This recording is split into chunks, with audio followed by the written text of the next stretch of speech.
Uh, all right. So then we get to the main event, and it's Paul and Sammy and Roman out there, and this was a good match, and Roman was being very sadistic to this and kept looking at Sammy. He was like kind of testing Sammy to see how far he could take him, like to beat up his friend. But there was this, bro. I don't know how. I don't know why these guys do these spots. Like, there's so many things you could do for sympathy, but like he put Kevin in front of the steps, and he was taking him in the back of the hair and running him to his back and taking the bump onto the steps. He did it twice. Yeah, he hit the back of his head. And I was like, what the? I'm like, good grief! Like that, what'd you think of that, Konnan? It's like an old Foley bump, I just think that he likes taking punishment. He doesn't mind, and he's just he's young. You're only young once. He probably won't be doing this when he's older. He just says, Right. So next, so they go to him. They're on the floor. They're doing some stuff. He did the spot with the ring steps and he throws him in the ring. And he looked out. He spoke to Heyman, and Heyman told Zayn to worship and acknowledge his tribal chief. And Zayn held up his index finger. And in the ring, Owens punched Reigns, who bounced off the ropes and speared him and pinned him to win the match. So after the match, the Usos and Solo entered the ring, and Jay wanted to put a lay around Sammy's neck, but Reigns stopped him. Reigns smiled and pointed to Owens, and Jimmy and Jay worked over Owens with punches and kicks and then hit with the 1D finisher while Reigns had his arm around Sammy. Then the Usos dragged Owens to a corner, and they continued their attack, and then the Sammy chant broke out.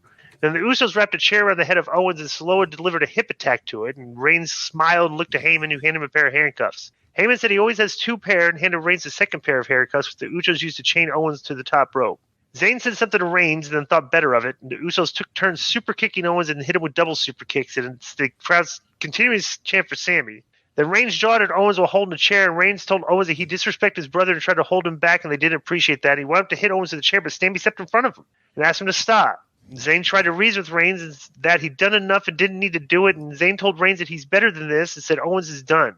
Reigns held up a chair and wanted Zayn to take it, and Zayn said he didn't want it and continued to plead with Reigns, and Reigns told Zayn there wasn't any going back now. Reigns said Zayn had gone too far, and Reigns told Zayn that he loved him and had given him everything, and Reigns told Zayn that the ring is his and said he could go and do jackass. Then Zayn held the chair and hesitated, and Reigns told Heyman that Zayn was crying. Then Reigns shoved Sammy's face a few times and barked at him and he started yelling at him. Zayn wound up with the chair and slammed it in the back of Reigns, who got a massive pop. Then Zayn dropped the chair and looked over Jey Uso and said, I'm sorry. And then Jimmy super kicked Sammy. Then Cole said Sami Zayn made his choice and he's going to pay. That was a great line. Then Jimmy mounted Zayn and threw some punches, and Sikoa shoved Jimmy off, but then picked up Zayn and gave him the Samoan spike. And then Sikoa held Zayn while Jimmy threw repeated punches at him while Reigns shouted encouragement. And Zayn just stood in the corner and watched the scene play out, and Reigns turned his attention to Jay, who looked conflicted. Then Reigns told Jay that Zayn isn't his brother.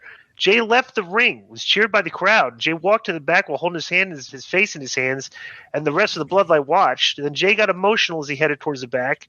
Then Reigns turned his focus back to Zayn and hit him with the repeated chair shots while Jay was making it to the entrance arena. Jay hit Reigns a lay. Then a few Roman chants started, really loud too, which Reigns acknowledged by looking to the crowd, and he plucked the pedals off the lay and dropped them on Sammy and threw one more super kick at Owens, who was still handcuffed. Jimmy did, and then they all left, and they left us with massive heat. And this was good. This is good emotional storytelling that got great heat from the crowd. Yeah, emotional manipulation. And 2 years ago, when really hardly nobody was on the bandwagon, you and me were telling everybody that would listen how great this was. And this is amongst the greatest storylines in the history of wrestling that we're watching in real time, and it ain't over. This is absolutely brilliant storytelling. And prior to when it started, you guys kind of called for it for a long time. Why isn't Roman with these guys? Why don't they turn the Usos? You guys said that a lot in the mailbag and all that. Yep. Yeah. I want to talk about this because it's very rare in wrestling these days when you have like moments that are like really great, right? Right. Bro, what did you think about that last post match on the Rumble? We've been talking about it for 2 years. This is like one of the greatest, storylines in history. It's you build to deliver an emotional response at a point that delivers a massive pop, which is exactly what happened when Sammy hit Roman in the back with the chair.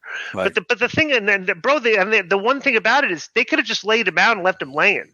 Right. The best part of that story was Jey Uso walking out. That was the best part. Because best part. Because that's the soap opera story. Now it's like when you leave your soap opera storytelling is when you watch a soap opera. I don't know if people watch afternoon soap operas. Maybe they did. But like at the end of the show, there's always a cliffhanger. to the next show. This is the cliff that the Jey Uso walking out as a cliffhanger. You know, this is the best cliffhanger. We used to do this a couple years ago in AAA, and when I get the resources, I want to do it again. I would call them the Friday cliffhanger. That last show where the girl's kissing her sister's husband, and she opens the door and she finds him. You got to wait till Monday to see it again. Right. You know, that cliffhanger. Yeah. Right. Yeah, but this was great because and if you watch, if you've been fun, bro, it's like you know how WWE does great packages. The package they're going to do when before SmackDown, when they narrate the story, I would tell everybody pay attention to it, because when they do this package, they're going to have callbacks to a lot of the little spots and the little conversations these guys had backstage. You know, like him and Paul and stuff. They're gonna piece together the story, and you're going to know, okay, this is the story that we're trying to tell. And so my question is, what's coming next, right? So the main key was that little segment, 30 seconds at the beginning of SmackDown, where Jay was coming to the show and Sammy wasn't supposed to be there, and Sammy comes out of the shadows and like, hey, Jay, it's me, you know?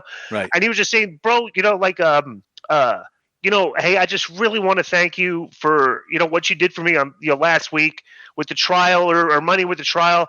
It's like, dude, I just want you to know, like, if you need anything, I've got your back going forward. Right.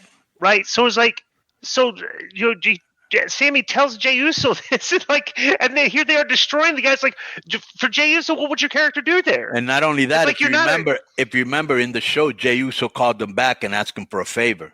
Right, and then plus two, this goes all the. And he disregarded what Roman. He disregarded what Roman said to help Jey out. That's great. And let's not go back. It's like ever since the genesis of this story started, it was Jey versus Roman.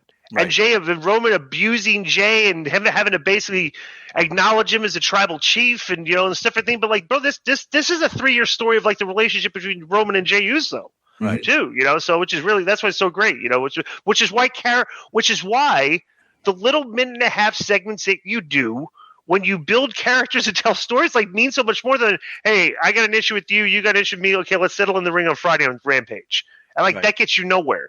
You know, doing things like this is where get you places. So, yo, what up? This is Konnan, and I host Keeping It 100. My co-host Disco Inferno. Unfortunately, well, I'd say you're my co-host. Listen, every Thursday here on Spreaker, we talk pro wrestling, sports, movies, music, TV, pop culture, and some politics. It's everything the rest of the pro wrestling podcasts are not.